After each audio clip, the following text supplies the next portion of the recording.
Hey guys, welcome back to another episode. Today, we are looking at a Hoglin Farm. As you can see below me, this thing is pumping out Hoglins. I haven't been uploading in a while, guys. I have been designing farms like this. I've been really playing around with the new Nether update, really loving it, and Optifine's been released 1.16, so I'm going to start making videos again. We can see some delay on the survival series just because I want to go over all the farms and stuff like that before we get into the survival series again, just so we can make all that kind of stuff on the survival series without you guys having to be really confused about that kind of stuff. So welcome back. It's been a while. Hope everything's going well for you guys. In this time of awfulness. And I hope that you guys can enjoy this video. So just before we start, I would suggest build it on top of the nether roof. Link to the video of mine in the description of how to get there. But I would also suggest that you build it instead of just on the nether roof right there. You build it quite high up, and this is because you don't want mobs to spawn below the nether roof. And just before we get into building it and how they spawn, let me just turn down my volume a little bit. Okay, so here's the items per hour. So I was AFK here for a while, and as you can see, we got quite a lot of items in here. Full. 3 double chests full. That one's, yep. These are also full. Then we got some up here, some in there, you know. So, some specs on this. Items per hour, we get about 17 stacks of leather, which is 1,088. About 98 stacks of pork, which is 6,272.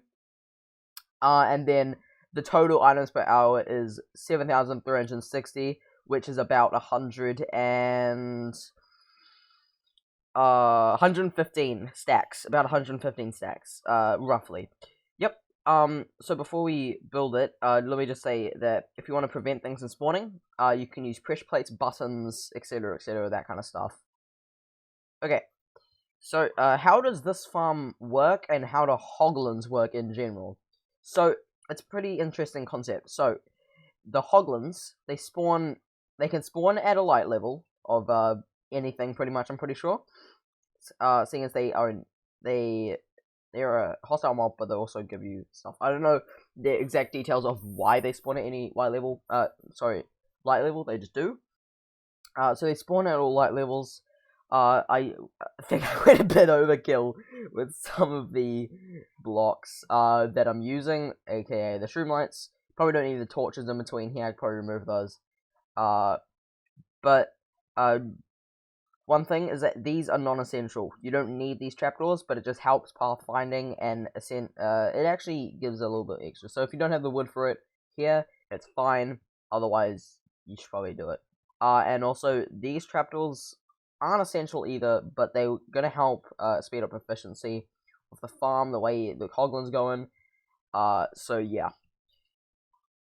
Okay, so, and also, the reason why I put all these here, like a huge drop, is like they might take a little bit of damage there, and also if the ones come over here and then down and then fall down like this, some of them survive, which means you can get a little bit of XP from it. Put the carpets down here so you can get XP. Okay, cool. So the next thing to get to the way we get the hoglins in is we use warped fungus. So as you can see, all the hoglins go in. If I just come up here and do a bit of recon, I guess you could say. So if we come up here, hoglins getting scared because they are trying to get away from the warp fungus. We don't know why. I don't really know the lore behind that. As you can see, they're going in quite a lot. They're falling down. They're trying to go over the top of the trapdoors, and they're just falling down. So that's how it works. There's a little bit of crowding, which does help sometimes, but it also can slow down efficiency. So you might be able to just want to build multiple of these killing chambers, just in case, for cramming. But as you can see, that one there is trying to get away from the fungus, but he is continuously going around until he finds this, then he falls down, he gets scared of that fungus, jumps down, that fungus, jumps down, and he dies.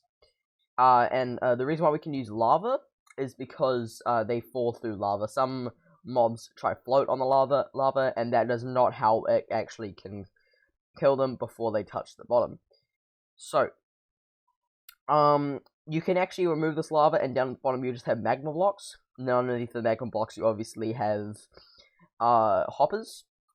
It's hopper minecarts, sorry. Or potentially what you can do. These are all one shot, by the way, as well. So like you can instantly kill them. I will go over the specs soon. But the problem with the thing about lava is it cooks the stuff for us. So we don't need to cook it, put it into a furnace array or whatever. If you want to trade with a villager though, I would recommend just put it into magma blocks, and then you can simply just But you can actually put this into an item sorter as well, just in case if you want to. Alright, now the way hoglins spawn, now this is an interesting one. So if we jump down into our area down here, as you can see, we're underneath a crimson forest. And this is because only hoglins only spawn in crimson forests. I actually don't know if they spawn in soft sand valleys though. I don't think it is. No, or the warp forest. I don't think they spawn in there, do they? I don't know. I'm pretty sure they don't. So, yeah. As you can see, they're all spawning in here. Same as the piglins. Now, the way we've stopped piglins from spawning is essentially just getting up the Y level. Alright, let's go back up.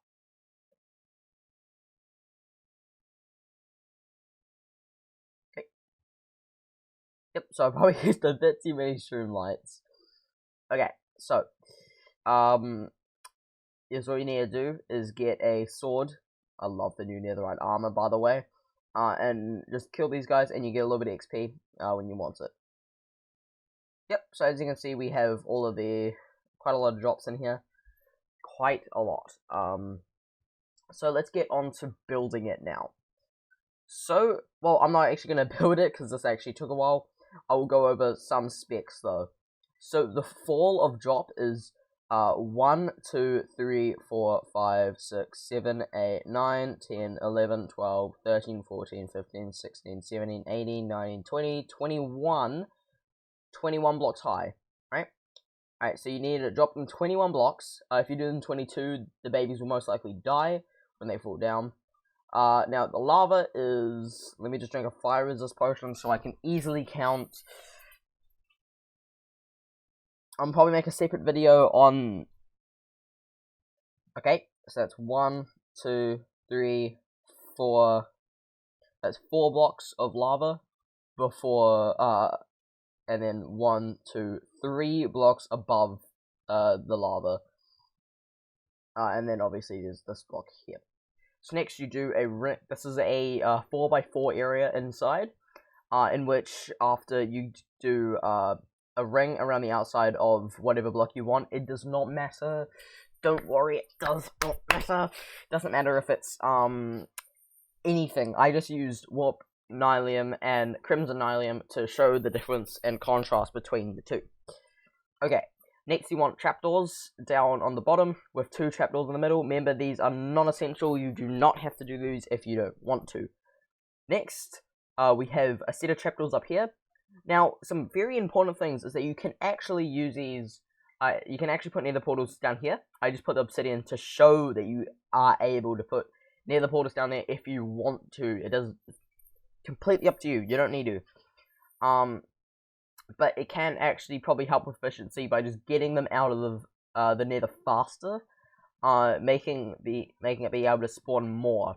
One problem is that as soon as they go into the overworld, they turn into zoglins in about 10 to 15 seconds. So you're gonna have to get rid of them pretty quickly in the overworld. We're not recommend things like magma blocks because they take so god awful long. So you probably want to drop them from very high heights, or put them into a area with wither roses. NZT cramming, anything. It can really help. Probably minecarts might actually do it the best. Anyway, above here you have a steps of 1, 2, 3, 4, 5, 6.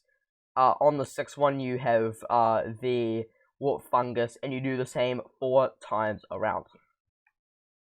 Hold up. I'll be back in a second. Anyway, guys, I'm so sorry about that. I had a phone call and I had to take it. So where was I? Okay, so yep, we're onto these parts now. So we have a circular pattern of 2, then 2, then 2, then 2. Obviously a gap in between there. Same thing around each of the sides, and then in between here is a 1, 2, 3, 4, 5, 6 block gap. So it's 6, then 2, then 2, 6, then 2, then 2, 2, then 2, 6, 2, 2, 2, 2, 6, 2, 2, 2, 2, 6, 2, 2, 2. You got it. Okay. Now, you're got 2 blocks. On the edge of this block, you're gonna place warped Nilium around the outside with warped fungus on top of that warped Nilium. You don't have to use Nilium. You use whatever block you want. Like I said.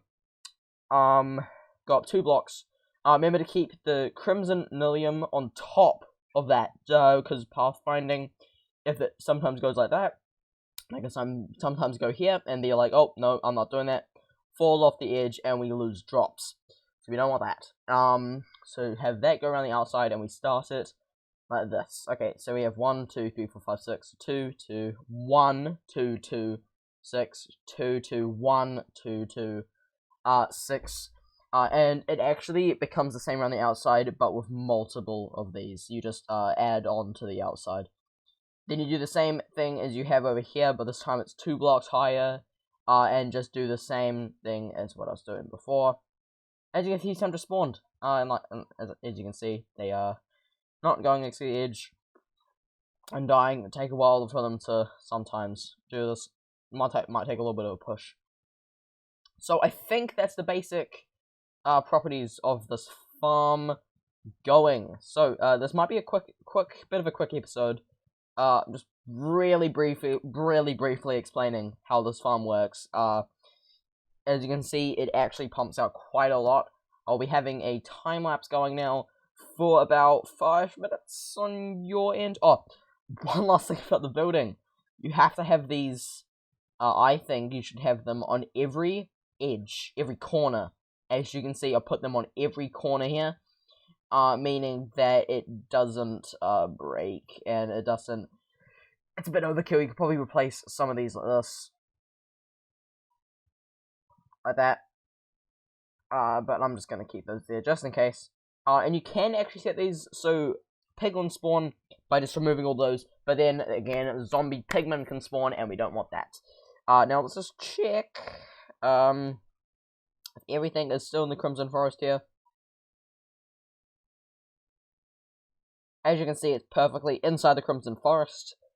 If you build this half and half, you will get decreased rates, and you might spawn skeletons as well.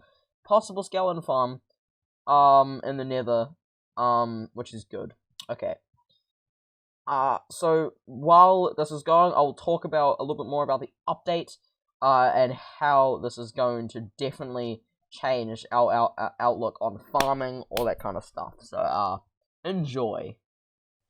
Hey guys, so, I am currently recording my voice at the moment, in my room at very late, and, I'm tired. But anyway, so, how is this going to change our outlook on farming? Well, it's adding in a bunch more biomes, so it's adding the piglins, hoglins, it's the sultan bellies, which makes us be able to farm skeletons, ghasts, all that kind of stuff more easily. We can also have, more like bacon farms. We can have leather farms now, saddle farms because of striders. So I think it's definitely going to have an effect on probably even the economy on some servers that utilize these.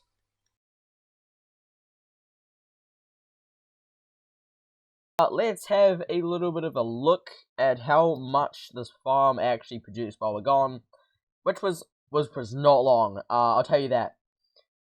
That's going up pretty fast. You gotta admit. So that was empty.